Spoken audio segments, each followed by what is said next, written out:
All right, let's try this time. Let's try it this way.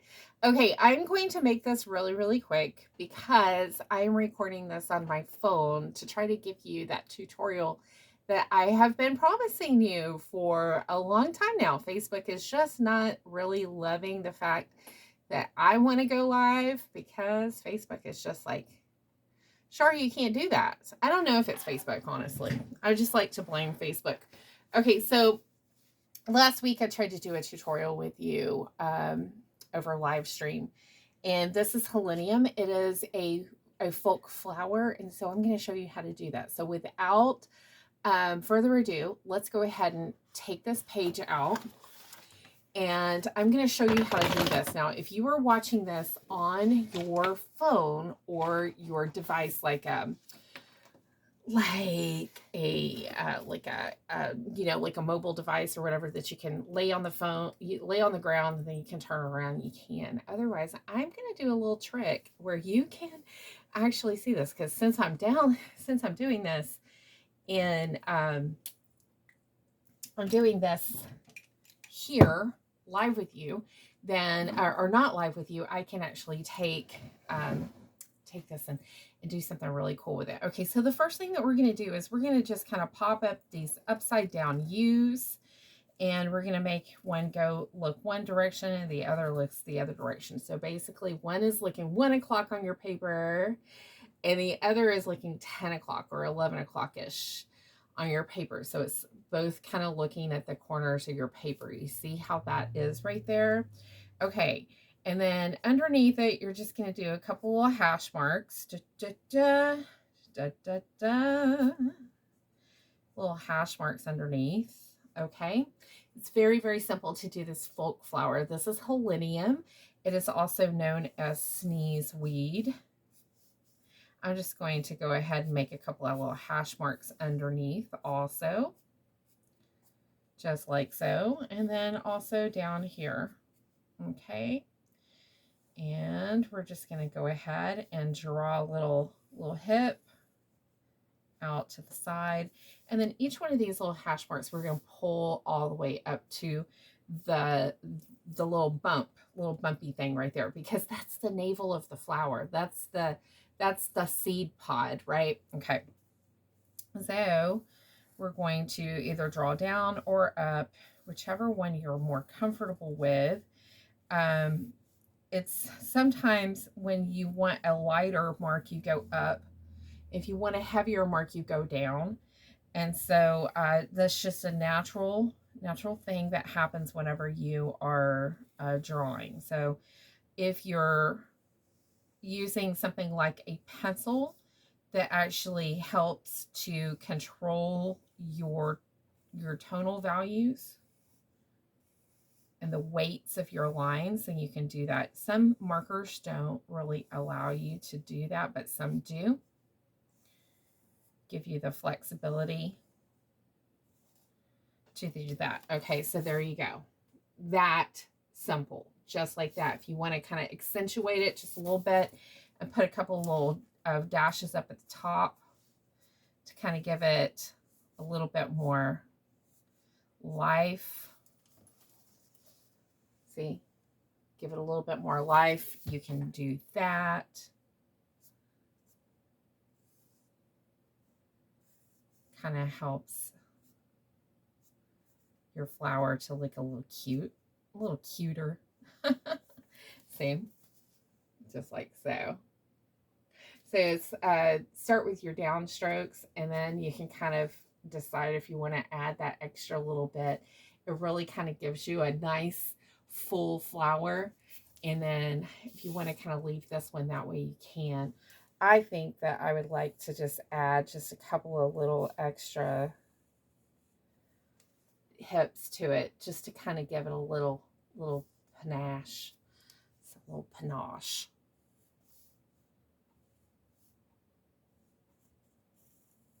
There you go. Just like so. Maybe yours isn't as messy as mine because you're not holding it up to show your friend.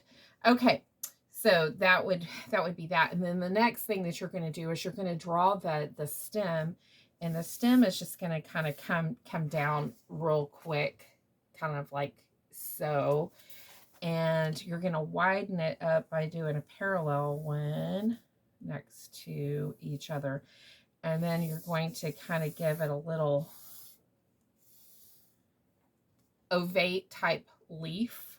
So these grow a little closer to the ground, but they also do have some stems underneath those leaves.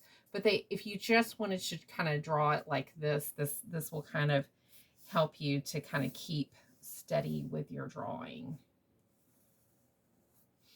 You can use the Helenium folk flower in some of your illustrations, or you can use it in maybe even accent some of your paintings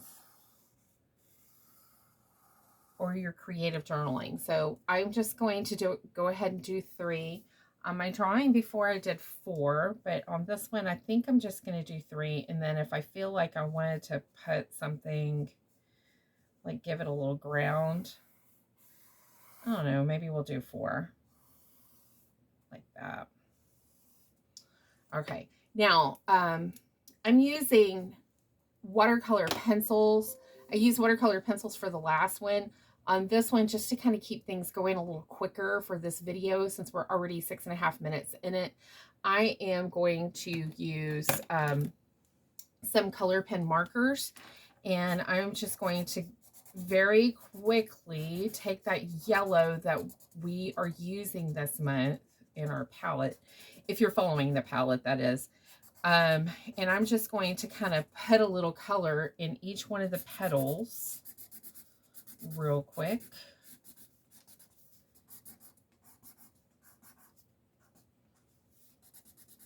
And a little bit on the nose of the thing, and a little, bring some of that yellow down into the leaves, because that's fun. Gonna keep it going, keep that color going. And we had a blue color that was really nice. So the blue color, I am just very close, not touching the flower, just kind of wiggling in some color, scrabbling around it, just to make that yellow kind of pop. Because one of the things that you can find, and I do too, in fall, the fall color palette, a lot of times it's so dead looking, and it looks really sad. And Helenium is one of those flowers that's very happy looking. It's got an open face, very similar to like a sunflower or a Helenium actually does follow the sun just like a sunflower does. And I don't have any earrings on today. So you can certainly cheer that up just a whole lot. You can even go ahead and pull that blue down into the base of the navel, and then even pull some of that blue into the stem. We're going to pull a little bit of that green too, and we're just going to let it kind of flow together. We also have a brown. Let me see if this brown will work. The brown down around the seat of the navel, just like so. Maybe even a little bit in the stem and the leaves, just kind of radiating out right through there. Just the brown. And then we have a pink in our plan as well. So I'm going to use the pink in the navel because I think that's fun. And maybe a little bit on the tip of the leaf. Okay. So maybe a little bit of the pink. Just kind of leaning around the throat of right around the belly area. Put a little bit of that pink. It'll kind of bring in like a little bit of that peachy color that's so pretty. Okay, so at this point right now, I'm going to go ahead and add in that weird green color, which is kind of like that acid green. And into the leaf. And if you wanted to kind of leave your drawing just like this, it's not gonna hurt my feelings if you leave your drawing just like that. But we are going to go ahead. Oops, let's ruin that one. We're going to go ahead and we have a couple of different ways that we can color in. But before we color in, I'm going to go ahead and I'm going to wiggle in a little bit of darker color around. I'm going to put a little eyeball at the top of the Helenium. See, one of the reasons why I chose Helenium is because it looks like she's watching you. She's paying attention to your vision, right? She's watching you a little bit from the garden. Okay, so they have kind of like this little eyeball like on top. Very cute, right? Okay, you wanted to kind of add in like a few little dashes very gently with your marker or your pencil. You want to make sure that you're using a pencil that's not going to react to the water. My Sharpie, of course, is not going to react to the water. Okay.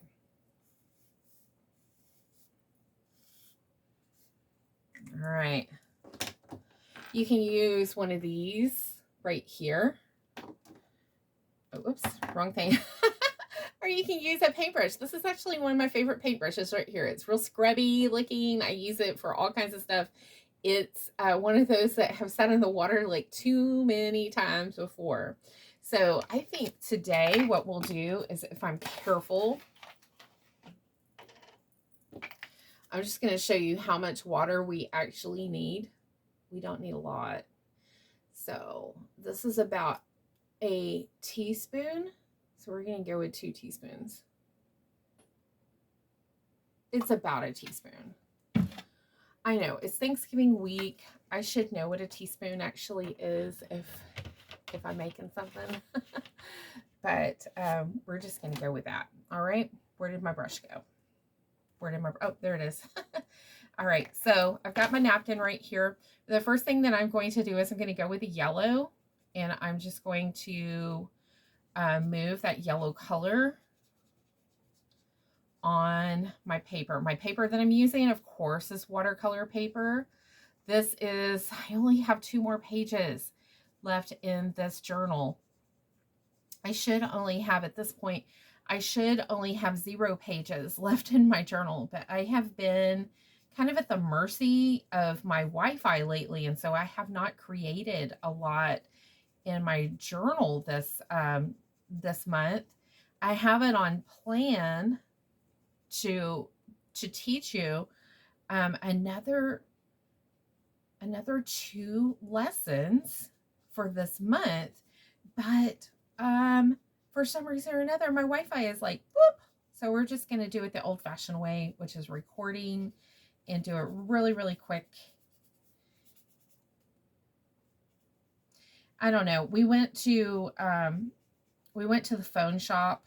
We talked to Taylor there, and he said, here, let's just reset your phone and see if the signal will boost you a little bit. Maybe you're just not getting a good signal onto your phone.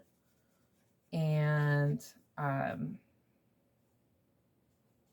so we had him kind of show me how to reset my phone, because I'm like not good with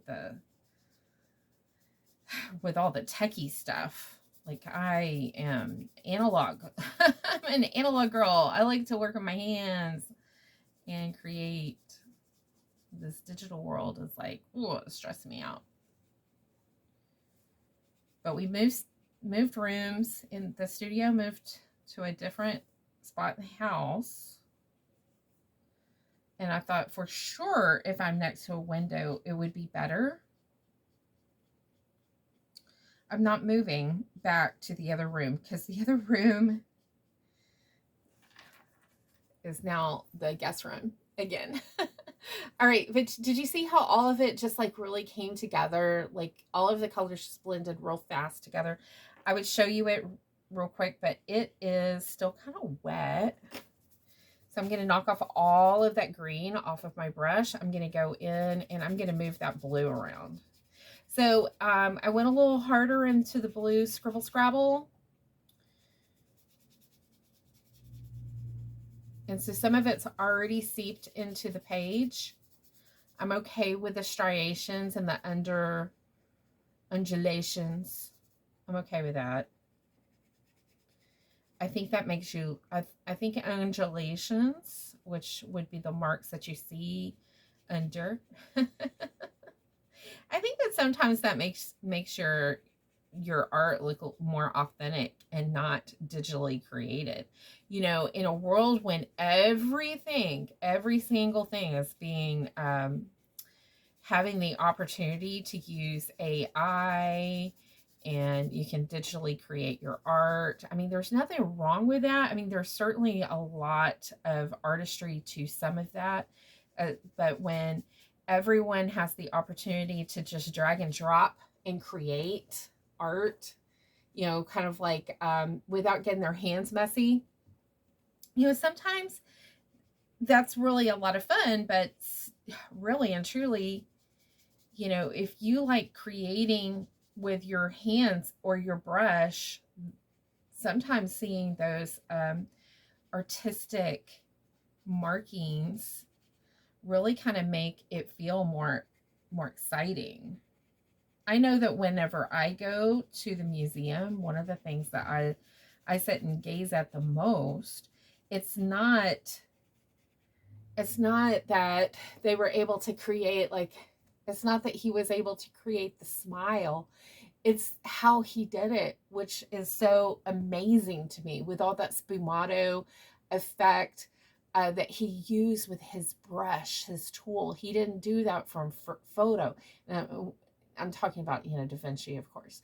And then you have like wild artists like Cy Twombly, who did a lot of his art from times when he was a coder. He would decode messages in the military, and so he took a lot of his scribbles from when he was decoding messages to kind of show how that in and of itself is an art, and he did it so huge. A lot of people look at his art and go, why in the world does that cost $1 billion? Well, it's because, you know, because the message behind it and the person behind the art and the craft of being able to do some of those things, and then also translate a very scientific art to something that is creative and enjoyable in a way that is just color explosive, then that's different. Anyway, I can't even go on about that. So anyway, so we are finished. It's only 18 minutes into the art, and this is a great way to do some creative journaling, doing some folk related flowers. Now, go on a field trip, go on your little virtual field trip, and take a look at what Helenium actually is. There's some folklore about Helenium. There's also one of the things that's really crazy is that this flower is also called sneezeweed. And they used to grind this flower up and make snuff out of it. Oh, gross. And the ladies and some of the gentlemen would use this as snuff back in the day. I don't know what it did for them, but evidently they got their jollies off of it. And so sneezeweed is one of those flowers that is it's in season currently in the Pacific region of America. So I wanted to use a flower that, of course, is in season here natively in our America. And so sneezeweed. And we used some really good colors that are knocked back. They're really soft. They're kind of on trend right now. The yellows and that kind of like that peridot green is just so flavorful against flavorful. I guess I'm getting hungry for Thanksgiving. It's so nice up against the color of the year, which is that magenta color. So that that purpley, pinky color. Let's see. Do I have one here? I think I may. I think I might. I don't know. Is this it? This is it right here. And I'll just, woo, see? So that purpley color, how great it looks together with all of that. So this is actually one of the colors that is on our, in our palette. And so, see how easy it is just to go out, get a cheap pack of color pens from like Crayola. I think this was like that pack. I don't know if it was a pack of 36. I think it was the one that was like it was under $10. But you can go out and you can get a big old pack of color pens, and then you have your colors ready to go, and along with your watercolor book, and you can just take a aquatic pen with you and maybe a Sharpie with you, and you can do some creative journaling wherever it is that you're waiting, you're doing different things, you're on location, you are traveling. You can take all this with you, because guess what, these are all TSA ready to go. These are easy for you to take anywhere during the holiday season. So I don't work for any one of these people. I just work for you, girl. So just make sure that you stay happy, stay creative, keep doing all the things. Don't let all of the holiday stuff get your mojo down. Okay, love you. Bye-bye.